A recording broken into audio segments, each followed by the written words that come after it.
Chapter 491. As soon as Maisie finished speaking, a man came out from behind her with a silver box, stepped forward, and opened the box. There was a fragile and clear-looking 9-dragon jade cup lying in the box. Everyone knew that the world-renowned Mr. Wesley David liked to collect Victorian antiques the most. He loved them so much that they were priceless to him. Sure enough, Wesley was pleased. "Please thank Mr. Henry for me.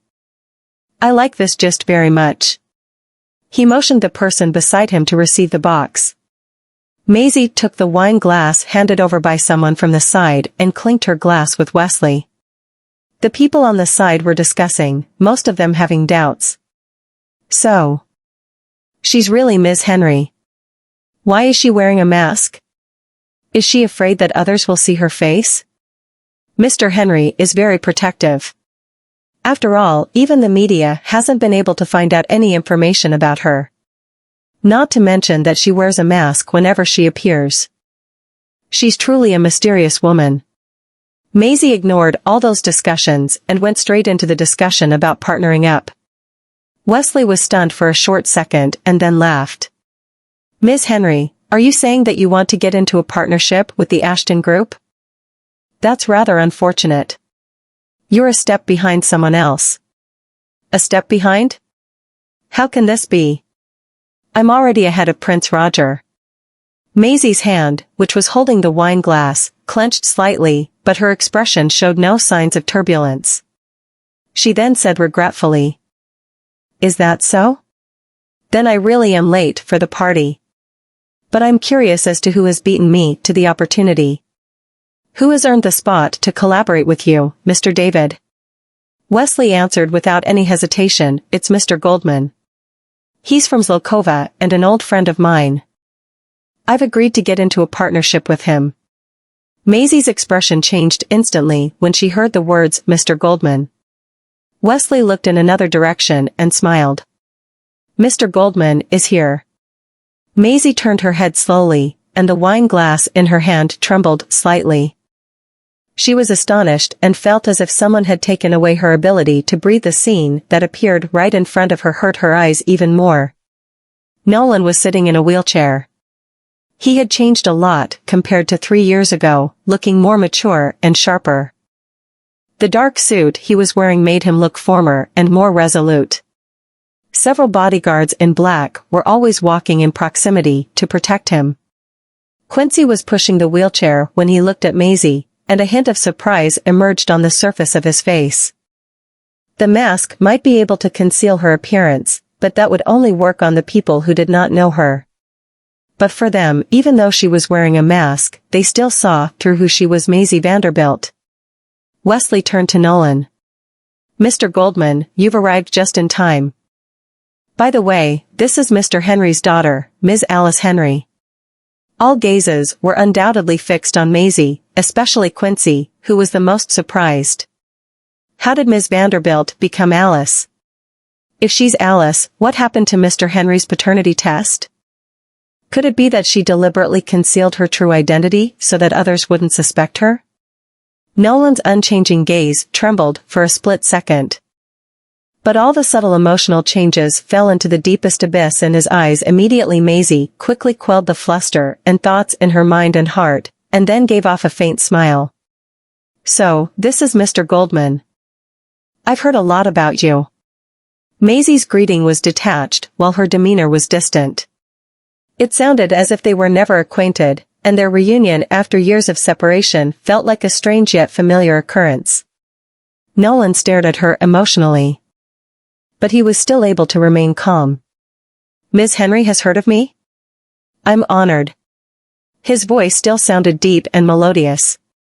It brought back memories, where her life used to be filled with such a soothing voice, surrounding her with love and coaxing her gently.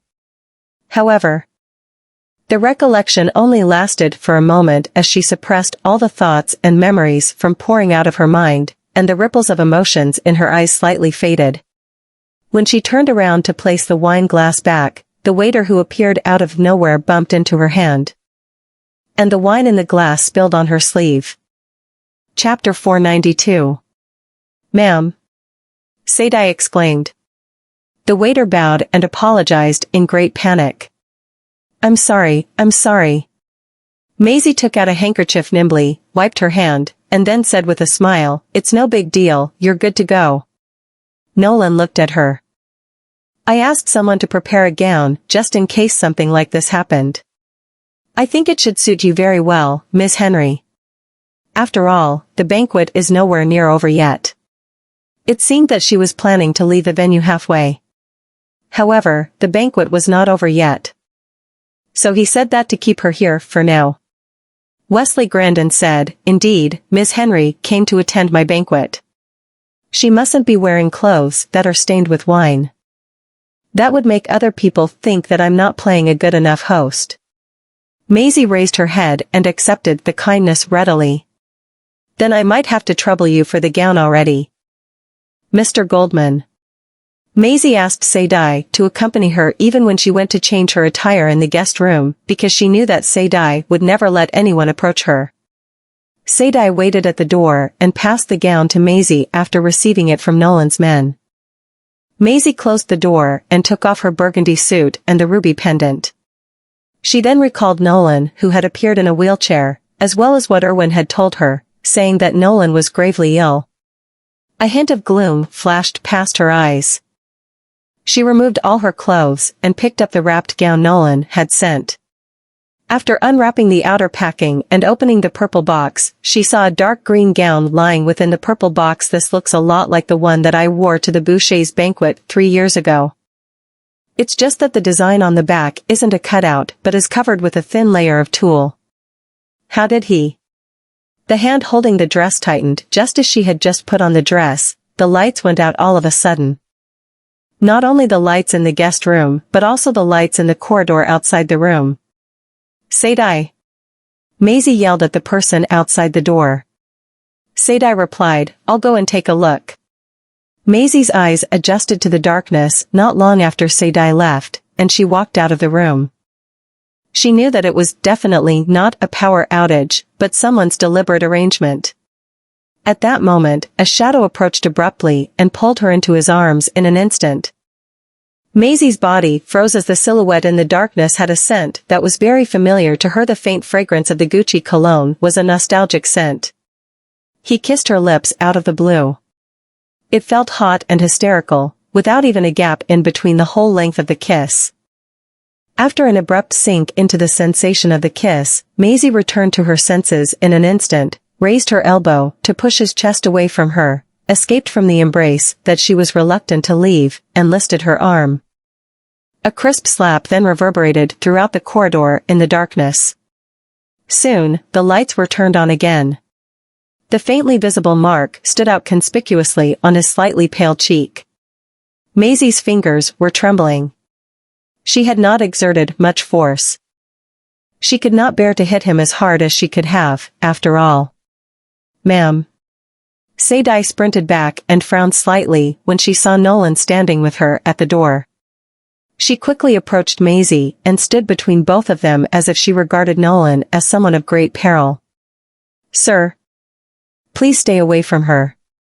As soon as Sadai said that, she turned around and asked Maisie, someone deliberately cut the main switch of the guest room. Are you all right? Sadai had dared to leave Maisie in the room and go check things out because she thought Maisie would not come out of the room so easily. When Sadai saw this man, she immediately understood something. It was a plot to lure me away so that he could approach Ms. Henry. If I were to return to an injured employer, then I would have been tricked due to my carelessness. Nolan gave off a faint smile. The person that Mr. Henry sent to protect you is quite professional. Maisie curled her lips. I didn't expect you to turn to such a vulgar plan just to see me. Mr. Goldman. Chapter 493. Nolan chuckled again with his profound gaze. You wouldn't have come out of the room if you didn't want to see me. The moment Maisie had chosen to step out of the room, it meant she wanted to see him too. The security of Mr. David's banquet can be considered as the top of the notch when it comes to its strictness this time around, not to mention that I'm Mr. Henry's daughter. Who would dare to lay a finger on me so casually? However, of course, he's famous for his huge pair of cojones. He even did it so blatantly. Maisie's heart trembled. She had been aware at the time that the power outage must have been intentional, and she had guessed it, more or less. Maisie snorted. "You're as cheeky as you used to be, Mr. Goldman." Nolan did not refute her statement, which meant that he had admitted it deep down. Maisie did not want to get too involved with him and said to Sadie, "Let's go down." Sadie nodded, took a glance at Nolan, and followed closely behind Maisie. Unexpectedly, Nolan's deep voice echoed from behind her all of a sudden. "If you want to partner up with Wesley, you might as well partner up with me." Maisie stopped moving for a split second. Nolan had already caught up to her and was standing beside her. "I think you'll surely agree to my suggestion for the sake of the de Armas."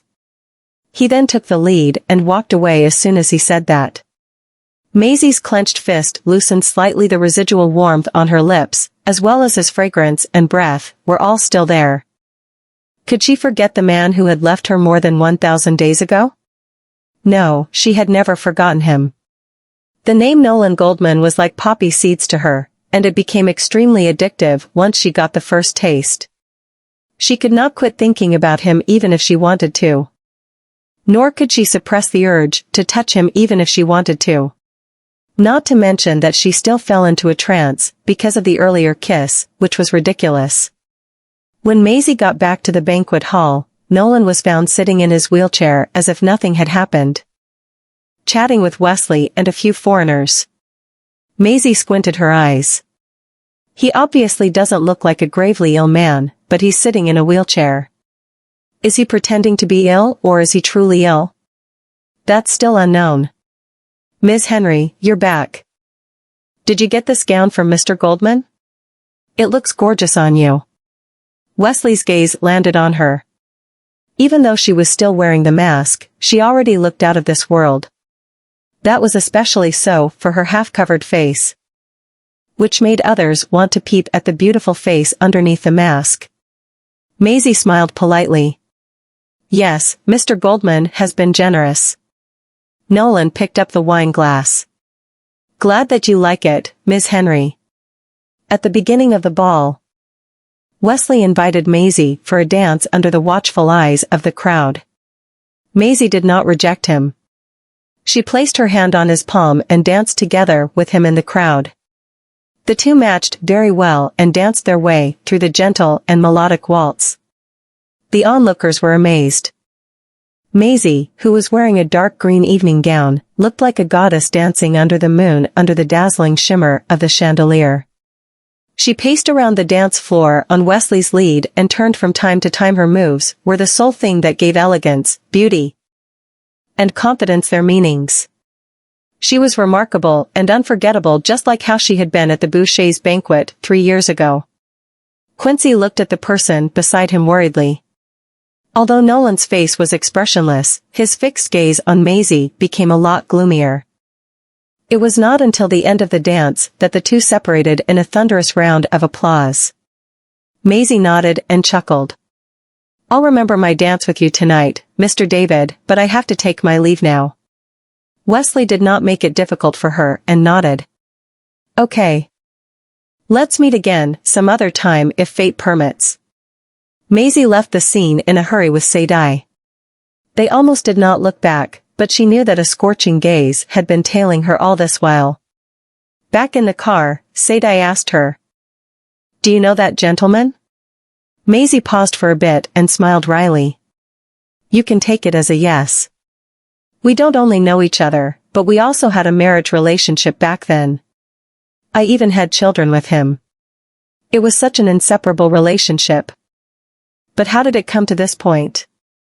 The lights in the East Island Villa's courtyard were brightly lit, but the luxurious private villa felt so quiet and sorrowful, as if it was a beautiful body that did not have a soul. Chapter 494. Nolan sat in the dimly lit study, rubbing his glabella until Quincy walked into the study with a glass of warm water. Over the years, Nolan had to rely on sleeping pills to fall asleep. "Sir, do you need me to look into Ms. Vanderbilt's affairs?" That included how she had gotten involved with Mr. Henry and the paternity test. Nolan's eyes dimmed. No. I've more or less already speculated about her relationship with the metropolis. It was obvious why Irwin would serve her mother back then and even protect Maisie up until today. Nolan took out the medicine box and poured a pill onto his palm, but he did not take it immediately. Quincy looked at him. Miss Vanderbilt surely provoked Roger as soon as she arrived in Stosslow. And I think her appearance at Mr. David's banquet tonight was to win Mr. David over to her side. The corners of Nolan's lips raised inexplicably. But they couldn't have ever imagined that I had already roped in Wesley. Not only Roger wouldn't have thought of it, but Mr. Henry wouldn't have thought of it either. Mr. Henry was clearly well prepared long before he allowed Z to come to Stosslow. Which is why she has the guts to go against Roger under broad daylight to snatch the territory that belongs to the de Armas. I'm sure she'll contact me again for the sake of the de Armas. Nolan took the sleeping pill. Perhaps because he was eager to meet the woman that he wanted to see the most and needed to relieve his lovesickness, he fell asleep even before the medicine took effect. On the contrary, it was Maisie who could not sleep all night. She tossed and turned on her bed but still could not fall asleep. All she could think of was Nolan as soon as she closed her eyes, so she turned on the bedside lamp, sat up, walked to the window, and opened the curtains. The soft moonlight shone on her body. And there was a beauty that looked distinct, which branched from the silence. At that moment, she received a text message on her cell phone. She took a glance at the time. It should be evening in Morwich now. Strix, I heard that someone has beaten you to getting into a collaboration with Mr. David? Maisie knew that it was Sadie who had told him that and replied, yeah, I've failed you. Strix, don't take this as a failure, you've done your best. It looked like he was comforting her. Maisie thought of something and typed, Roger didn't get to collaborate with him either, so I still have hope. Strix, I've already sent someone to look for your grandfather's whereabouts. And it's getting late in Stosslow already. Now, rest earlier. I don't want to have a daughter who looks like a panda. Maisie chuckled, but the smile on the corner of her lips gradually faded. She looked up at the moon that was hidden behind the thick fog. If none of those things had happened back then, what would I be doing right now? Nolan had just finished a call with someone when he received a call from an unknown number. However, he answered it almost without hesitation. Hello? Maisie's hand, which was clenching her phone tightly, trembled once again upon hearing this familiar voice. He didn't change his number after so many years. I only tried to call his old number, and it actually worked. D*MN. Who gave me such an incredible memory? Perhaps because she remained silent for a bit too long. His hoarse voice that came from the other end of the call sounded a little amused. I knew that you'd call me. Maisie was taken aback for a split second, gnashed her teeth, and smiled. How did Mr. Goldman know that it's me? I even changed my number. Nolan was silent for a moment. But then replied slowly, intuition. He had not changed his contact information in the past 3 years, and all he had been waiting for was Maisie to make this call someday in the future. He had finally gotten what he had been waiting for. Maisie chuckled lightly as her eyes narrowed. Mr. Goldman, you said that you want to partner up with me. What exactly is on your mind? Nolan did not answer her directly but responded lightly, let's meet and talk about it. Following the address Nolan had given her, Maisie brought Sadie and 2 other bodyguards to the East Island Villa. Chapter 495.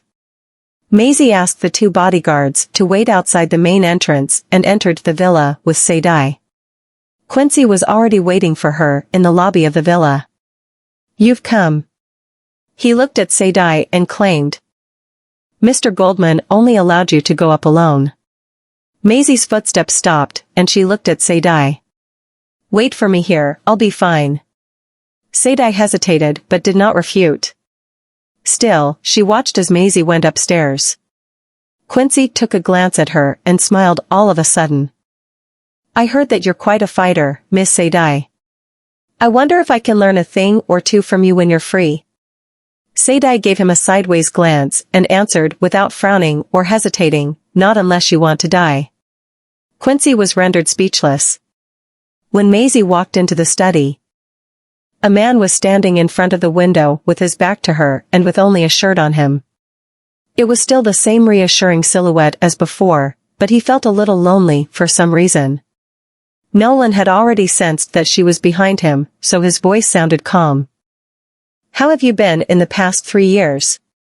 Maisie crossed her arms and responded clearly to his question. "Mr. Goldman, you've asked me to come over to talk about the details of our partnership.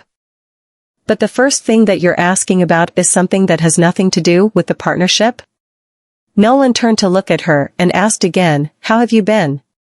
Maisie curled the corners of her lips. "I've been living a good life. It's been very comfortable and free. And I'm very happy," he continued as soon as she finished speaking. "But that's not the case for me." Maisie pursed her lips, and the glint that flashed across her eyes disappeared immediately into the gloomy pupils. Nolan walked toward her. When Maisie took a step backward subconsciously, he quickly propped his arm against the wall behind her and wrapped the other arm around her, keeping her within his embrace. The familiar scent enveloped her once again, dragging her into a trance instantly. "Z. I missed you very much." Maisie's eyelashes trembled slightly as Nolan's words echoed repeatedly in her ears. "Z, I missed you very much." He actually missed me? Isn't he the one who insisted on pushing me away? A hint of coldness could be seen in Maisie's expression as she looked at him blankly and clenched the hands hanging by her sides. "Nolan Goldman, what makes you think you have the right to say that?" Nolan did not say anything, and the gloom at the bottom of his eyes gradually thickened. Maisie looked directly at him without any hesitation. "You're the one who pushed me away and wanted to divorce me 3 years ago. Are you telling me that you regret it now? And are you asking me to come back to you?" Nolan suppressed the hidden emotions in his eyes and smiled. "You don't need to come back to me." Just when Maisie was puzzled, his eyes were fixed on her. "We're still husband and wife." Looking at the trace of surprise that was surging in her eyes, Nolan placed his palm against her cheek. "Z, we aren't divorced." "What do you mean?" Maisie's fingertips slightly stiffened. He gave off a faint smirk. "I didn't sign the divorce papers." "He didn't sign them?" Maisie's head was blank. "Why didn't he sign them? Isn't he the one who wanted to get a divorce?" "He's the one who asked Quincy to come and ask me to sign the papers, but he didn't sign them in the end." "But, so what if he didn't sign them?" "He was indifferent back then. If I hadn't begged humbly for him to appear in the rain that day, I wouldn't have fainted, and Dad, Sherry, and the baby in my womb wouldn't have been implicated in that accident." Maisie pushed him away indifferently. "After 3 years of separation, our marriage can be considered to have been dissolved." Nolan grabbed her wrist. "Nobody can dissolve it as long as I don't agree to it." Maisie shook his hand off her. "Nolan, now you're just being a jerk." "Yes, I'm just a jerk," he admitted. Maisie was astonished, but he did not let her go. "Z. Do you know why I haven't come to Morwich to find you in the past 3 years?" Maisie did not utter a single word. "Because I don't dare to do so," he explained. Maisie's eyes looked blank, and the warmth that she felt on her wrist was difficult for her to resist. Chapter 496. Nolan smiled, but it carried hints of sadness. He said in a low voice, "I was afraid that I would lose control if I saw you, just like how saw you yesterday." He approached her and blocked her path. "Z, if you didn't show up, I would have lost control and come to find you. But you showed up." Nolan's persistence and control had forced him not to think about it for 3 years. He had managed to fool everyone but himself. Maisie's hand loosened, while her long lashes covered the emotions she had in her eyes. After a long time, she retracted her hand. "We should talk about our partnership." Nolan looked down, smiled, walked to the desk, and picked up a file. Here's a list of candidates. Wesley gave it to me. Maisie paused. Why would he give this to you? She snapped back to how she was in the past. Even if it was because they were talking business, he was content. Nolan approached and handed the file to her. Because his concerns are the same as ours. Maisie took the file and looked at the names of people on the list. Wesley was one of them. Mr. David is one of the presidential candidates? She was shocked.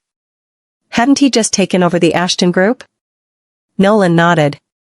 Mr. Henry probably told you about his background. His family had always been in politics. His grandfather was elected president 2 terms ago, but was caught in an accident in less than 3 years. Maisie looked at him. Nolan got into the mood quickly when it came to work-related matters, serious and restrained as usual. Wesley knew that his grandfather's death wasn't as simple as an accident. So he had been pretending to be a rebellious man who only cared about investing in businesses.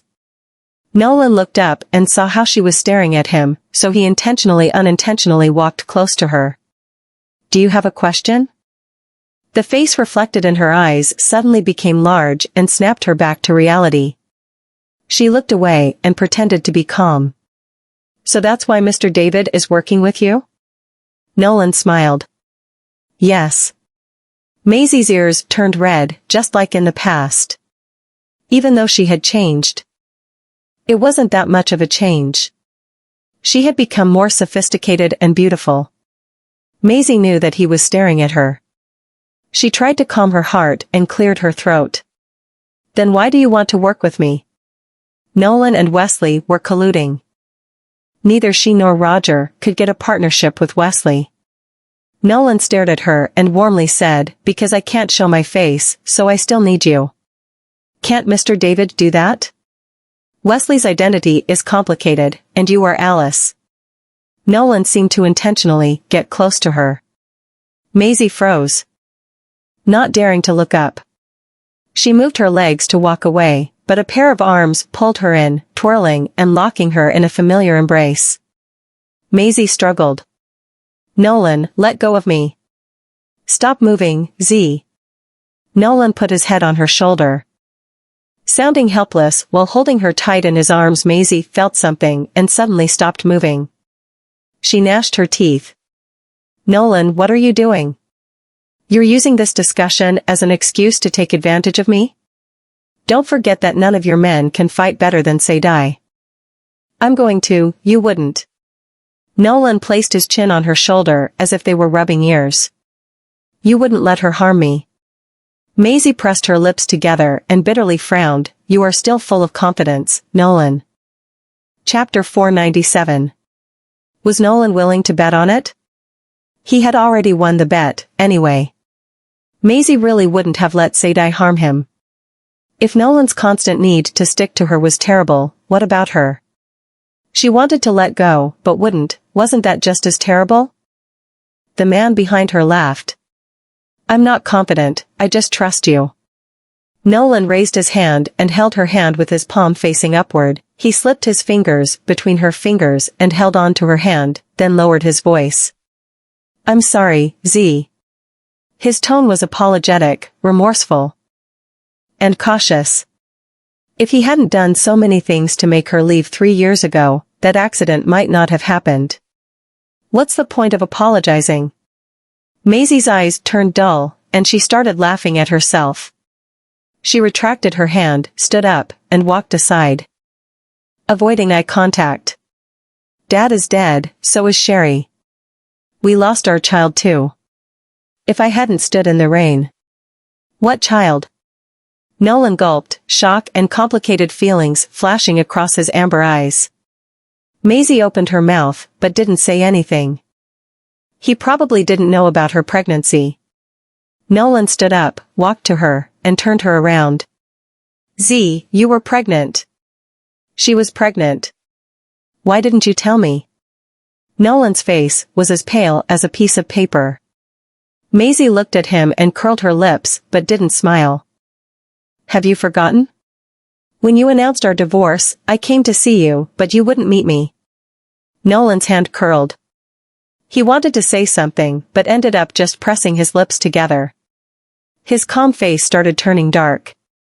Announcing the divorce wasn't his idea, but he knew about it. Maisie smiled. I waited for you in the rain for more than an hour, but you never agreed to see me. Nolan, Maisie cut him off with a calm expression. I wanted to hate you, but I couldn't find a reason to. I knew that you were not involved in any of that. But if you were honest with me, none of this would have happened, right? Nolan's heart shuddered. It hurt. He didn't know that she had come to see him or even that she had waited for him in the rain for more than an hour. All the hurtful things that he had said were to make her accept their divorce. However, after learning that she had gotten in an accident, Nolan regretted it. He regretted asking for a divorce and letting her leave. Sometimes, a decision that seemed small could trigger a huge event. He had even caused her to lose her child, their child. After Maisie calmed herself, she smiled. Get Quincy to contact me when you have a plan about our partnership. She looked at her watch. Sadie is probably worried sick. I need to leave. Maisie left the study. But Nolan stood in the spot even after she left, like an anchor, unmoving. Not long after that, Quincy walked to the study. Mr. Goldman, did you know that she was pregnant? Nolan asked without turning around, his eyes bloodshot. Quincy paused and looked away with guilt in his eyes. Yes.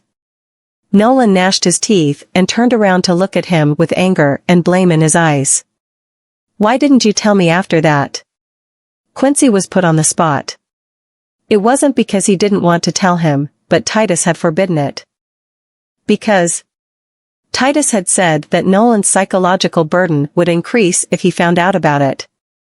Chapter 498. Nolan stared at Quincy for a long time before his lips curled upward. He was unintentionally sarcastic. You've been by my side all these years. But you colluded with my grandfather to keep me in the dark. Nolan knew that his grandfather was behind the announcement of their divorce. His grandfather had also gotten Quincy to force Maisie to sign the divorce papers. He knew that Quincy wouldn't have hidden this from him if not because of his grandfather's orders. But how could he have stood on his grandfather's side and kept him in the dark about such an important issue? Mr. Goldman. Elder Master Goldman did that for your own good. For my own good? Nolan scoffed and mocked himself. I was the reason she lost our child. He did things for my own good, but now, I will be indebted to her and our child forever. The child that was never born. He didn't know about the child all these years. How was he supposed to make it up to them and face the truth? Nolan started coughing blood because he was too worked up. Quincy's face turned pale. Mr. Goldman. Sadie was driving when she saw through the rearview mirror that Maisie's eyes were filled with sadness. Are you all right, ma'am? I'm fine. She kept her eyes on the view outside with no expression on her face. Sadie didn't press her. Maisie looked back, crossing her fingers. She couldn't forget the scene from 3 years ago. She didn't have a reason to hate Nolan. She didn't really hate him, but that incident had caused her to lose her father, Sherry, and her child. She couldn't accept that. Just as she had said. She didn't have a reason to hate him. Nolan had just wanted to force her to accept the divorce. She loved Nolan and didn't want to let him go, but she resented his cruel decision and didn't want to forgive him for that. When they reached the Easton estate, Maisie got out of the car while the housekeeper walked quickly toward her. Ma'am, the prince's people are waiting in the great hall. Maisie squinted.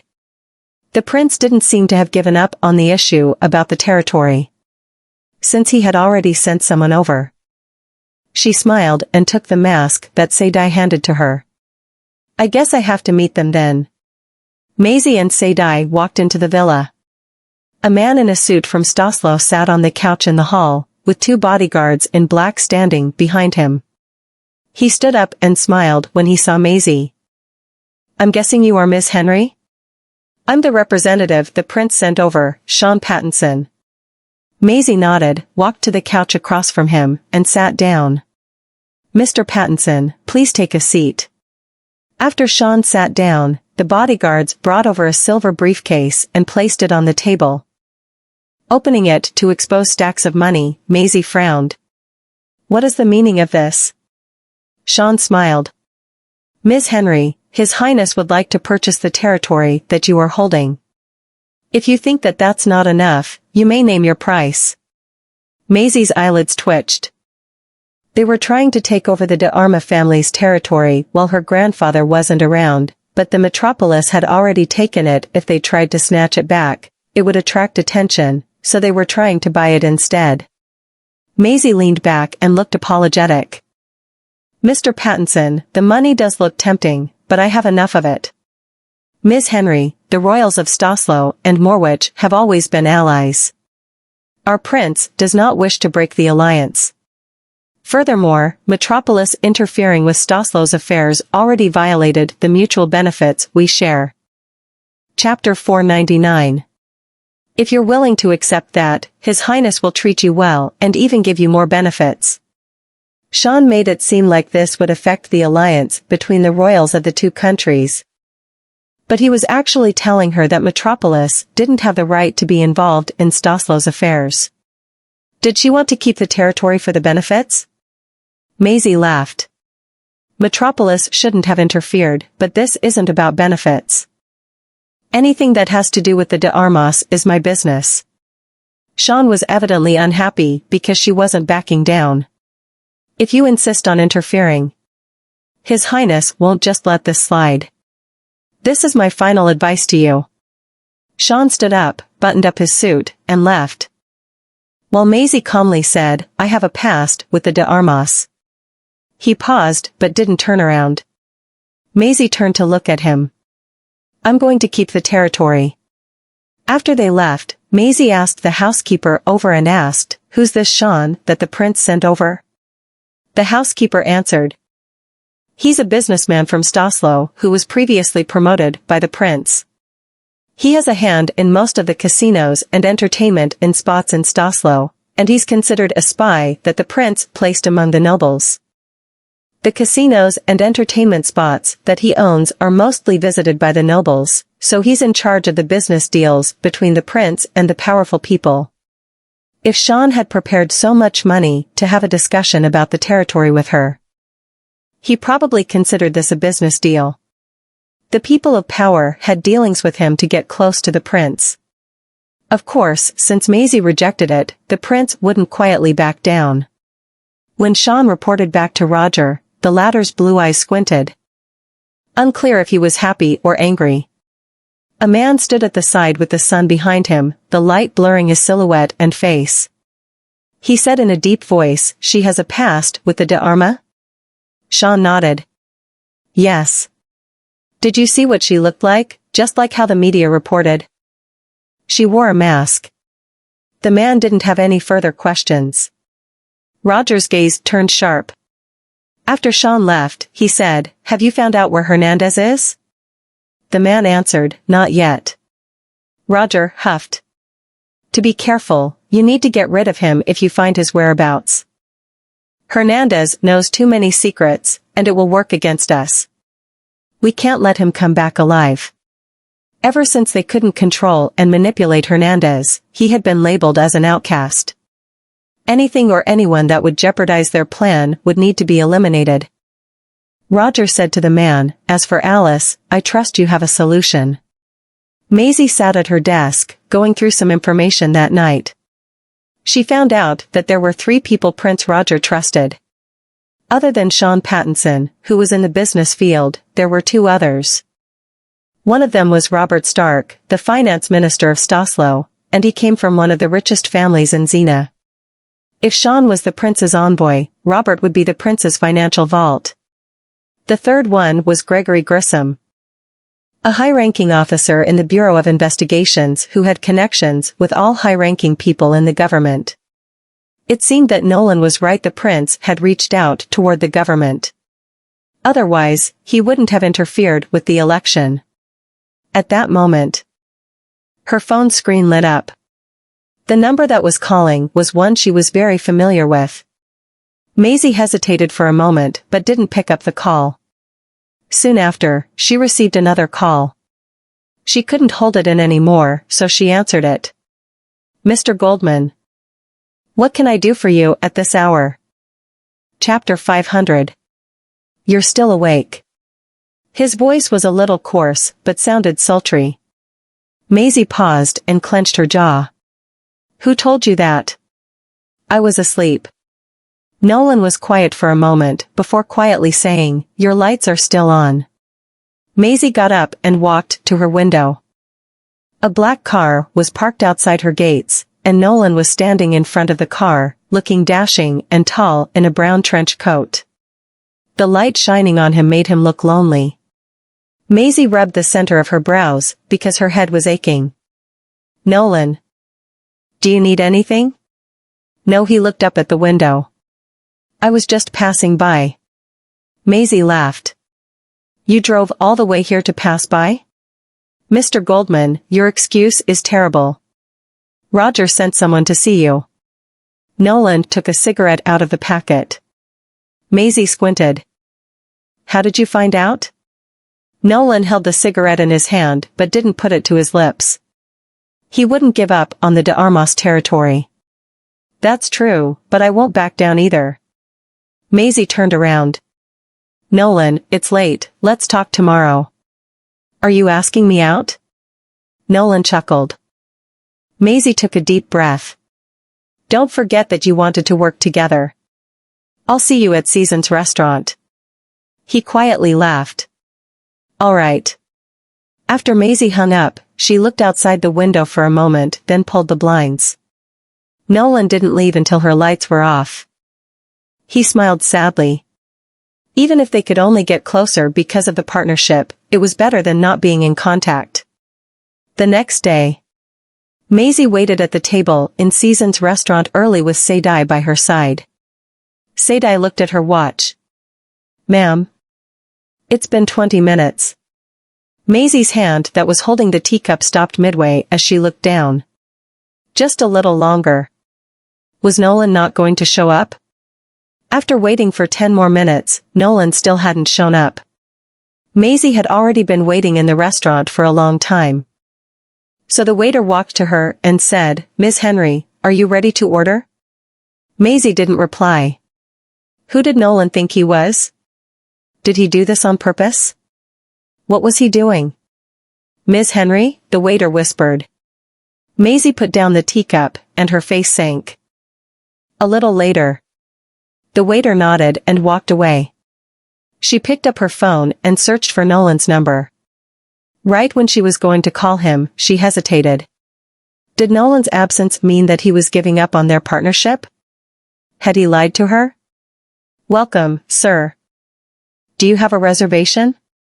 Maisie turned around when she heard the waiter say that, and she was shocked when she saw the man that had just walked into the restaurant. It was Daniel Kent. He walked toward her with a sharp stare that felt as though he could see through her mask. He stood before her. Are you waiting for someone? Maisie didn't answer, trying to guess his motive. Daniel smiled, but there was no joy in that smile. Let me introduce myself, I'm Daniel Kent. Maisie smiled. How can I help you, Mr. Kent? Daniel sat across her without prompt. Stared at her, and smiled. Ms. Henry, you look familiar, have we met? Maisie pressed her lips together. Daniel had seen her 3 years ago, but they didn't have a lot of interaction. He probably couldn't recognize her with her mask on.